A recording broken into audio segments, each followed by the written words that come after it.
It's Christmas Eve. Happy holidays to everybody. We are almost at the end of the year, so it's time for a recap. I will focus on makeup and I will go through all the things that I bought in 2023, at least all the things that I remember. I'll tell you regrets and considerations without any filter, as usual, all my honest thoughts. And at the end of the video, I will do a top 5 best purchases of 2023.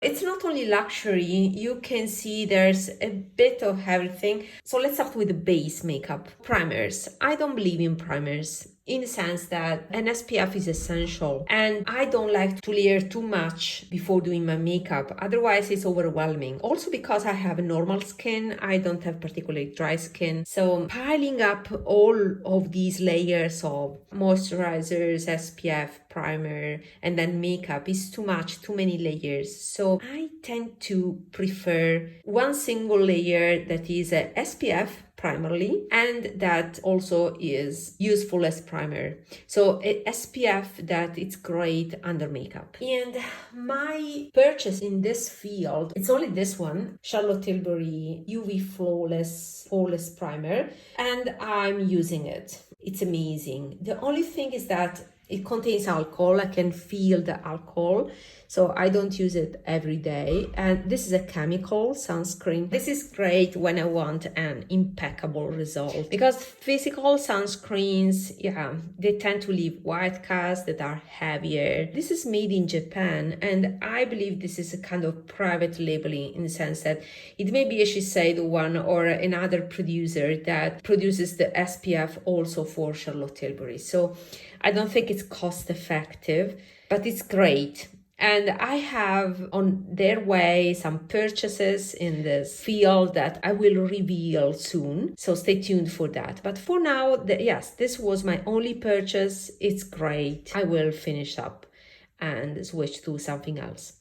Then foundation. I don't use foundation. I don't like foundation on my face. Since I touch my skin, I tend to touch my face. I don't like, that of course that foundation will transfer to my fingers, and I don't like that. So what I do is I tend to cover my imperfections only where they are placed, and usually they are on the upper part of my face. I cover them meticulously, but for the rest, for the lower part of my face, I'm makeup free. And for that reason, I don't purchase foundations because it's meaningless. But so my purchase of 2023 is this one. That is a recent purchase. It's makeup-y. I don't like this because I can detect the product on my face. And it seems weird, but the way I do my makeup, I use my foundation, is this one by Tom Ford that sadly is being discontinued. And it's stick foundation. I have the color cream that, to be honest, is a tad dark, tad orange on my skin, but I make it work. I mean, if I only use this on my cheeks, then I use blush and bronzer, then you don't notice the mismatch. I like the finish. It's very skin-like. And once blended, you cannot detect it anymore on the skin. And unlike this one, that in my opinion is visible, I can detect it. And this is much more full coverage compared to this one, but I like to play with this kind of waxy texture that I can, modulate and shear it out. I like when a product is very pigmented, especially when it's a base product like this, because then I can play, I feel more powerful. So although it's a high coverage, I can shear it out and it's a great finish. I've been using it for months already, but it's one of the best product, my favorite product of 2023 in terms of product that I'm using in 2023. So now powders. I recently purchased the Huda Beauty loose powder. There were bright reviews saying that it was blurring and perfecting. Guys, it was makeup-y and messy. All loose powders are messy, of course, but there are some packages that prevent the total mess. I decluttered it. I managed to resell it. So loose powders have that advantage of being, very undetectable and very lightweight because you don't have the binders that you add in ingredients in order to press the powder, and that makes loose powders by formulation unavoidably lighter and more undetectable compared to pressed powders. However, my favorite, all-time favorite powder is by Flower Nose, and this is a powder that doesn't contain talc and is compact, so it has the advantages of being compact. You see that I loved it. It doesn't produce art pan, because when you have this tacky face and then you use a powder, then you can develop art pan because your brush still has that tackiness from the SPF. So finding a powder that doesn't develop art pan is rare, and I don't know the magic in this powder, but it works. You see, I can pick the powder up, is mattifying but without being so drying, but at the same time has more power compared to other products that I purchased this year. A recent purchase is this by Dolce Gabbana. What I noticed that you can see is that the presence of art pan, and I want to show you the difference. Okay, I can pick the powder, but how can I say, this is drier. The powder here is drier, is more lightweight, the powder from Flower Nose. It seems higher end than this, that is luxury, you know.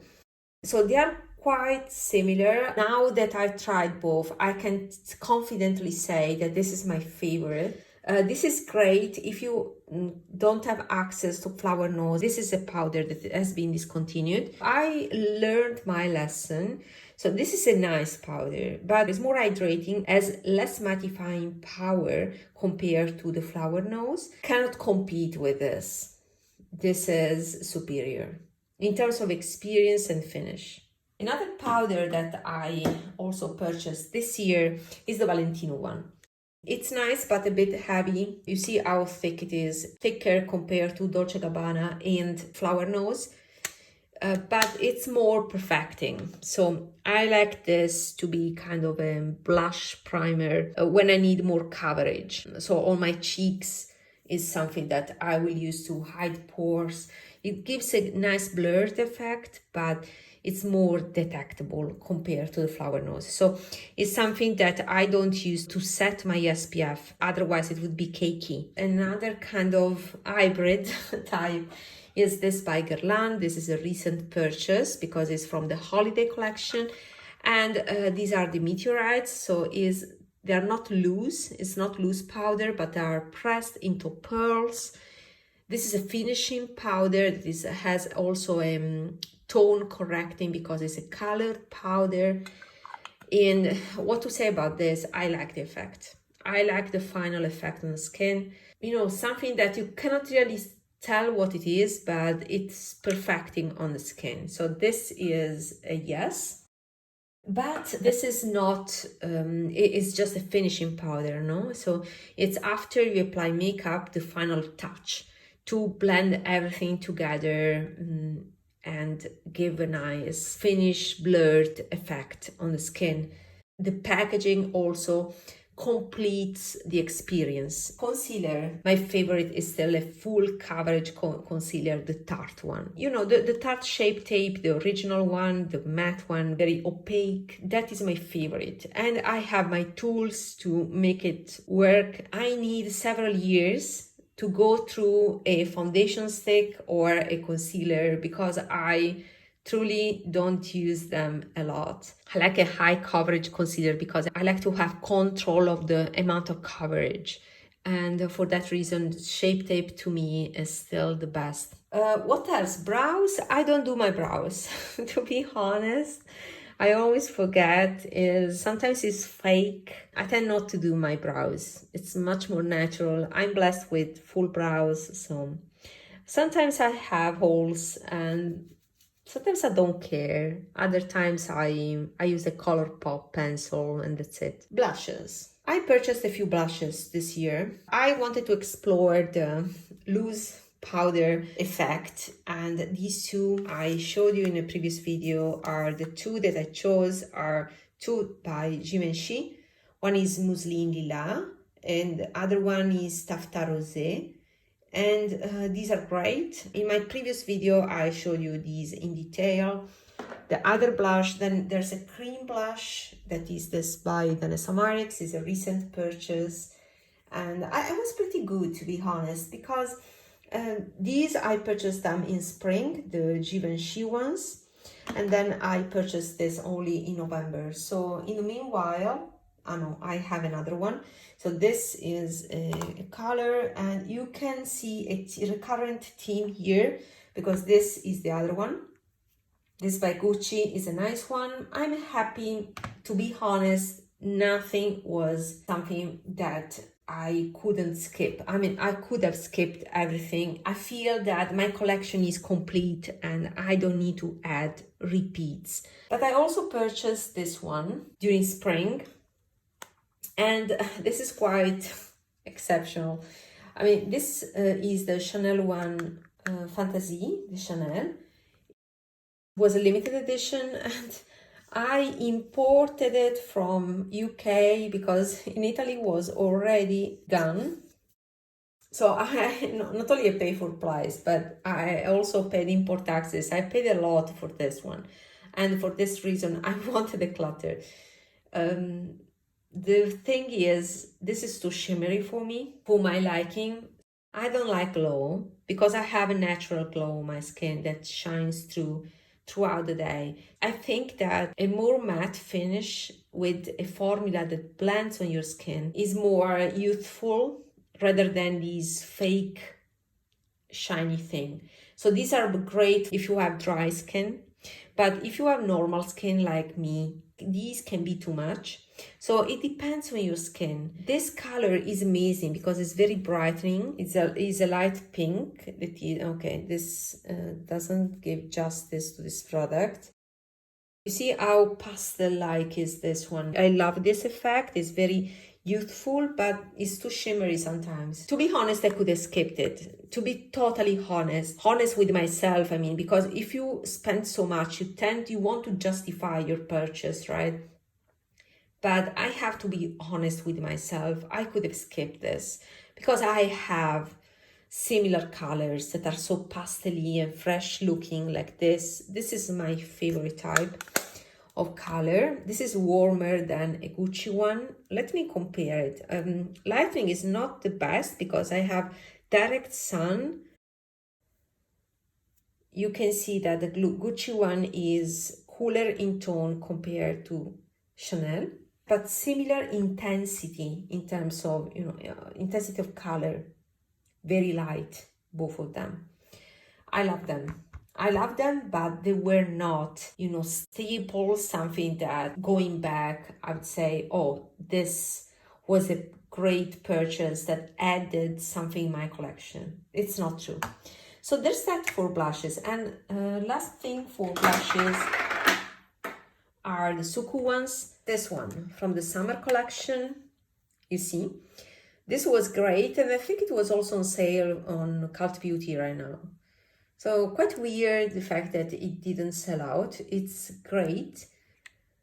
Still in the same formula of pure color blush. This is 141. So I purchased two Suqqu blushes. I tend to pay attention to what I include in my collection now because I have so many blushes. It will take a lifetime to go through my existing blushes. And to be honest, how many blushes do you need? You sheared out the color, so all the blushes look the same. So just pick the formula that you love. You will need 2-3 colors. 3, it's the maximum amount of blushes you should have in your collection. And I'm telling that to myself because I hope that I won't buy blushes in next year. Let's see if the B.O.B. mindset, being aware of what is the best on the market and knowing that I have the best on the market in my collection, let's see if that mindset helps me to avoid purchasing new things. Let's do face palettes and highlighters. The one that I wanted to buy and I tried to restrain myself and then I did it and I'm happy I did it. This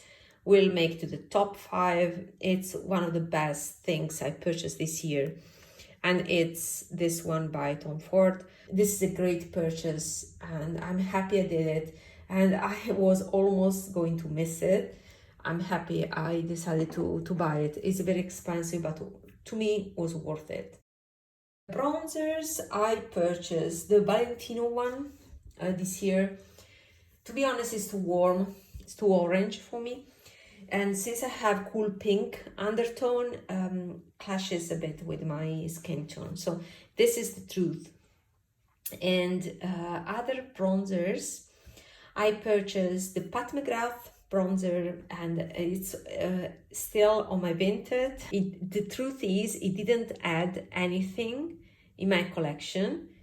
And I will stick to my favorites that are Charlotte Tilbury one and Hourglass one, an old one. What I can tell is that the two bronzers I purchased this year, both of them are in my Vinted. So if you want to have a look for a good price, go check my Vinted page. I have two other extras. One is this pencil. This was the color that has been, officially considered perfect for my skin tone from the color analyst that analyzed my skin. So I got color analyzed, I have a video about that, and she recommended this pencil because this was the perfect lip color for my skin. It's a great purchase also because I can have a reference in terms of colors. I need to do videos about this topic also for other seasons. Guys, I don't have time. I have quite a demanding job. I purchased this primer from Suqqu. It's a sticky primer, nice, utilitarian purchase. Other type of products, I purchased this one. It's a liquid eyeshadow. Great purchase, but a bit difficult, tricky to use. The problem with this is that you can shear it out too much, and it's opposite of this type of product. This is About Face. I tried once and it's too heavy. I purchased because of the, again, amazing review from Temptalia, but I don't get along with the Temptalia rating. I have different preferences and products have different performance of me. This was too much, too heavy and aging during the day. So no, not my type of product. While this one by Suqqu is definitely more sheer, but is more hydrating over the course of the day because it has oils, much more gentle. I don't care for, long-lasting properties. 4 hours, this is the time it lasted with the full opacity. Then it faded gracefully. The best performing one was the old formula from Suqqu, and that is in my stash, but this was the purchase of 2023, not a holy grail, let's say, but much better than the About Face one, for me at least.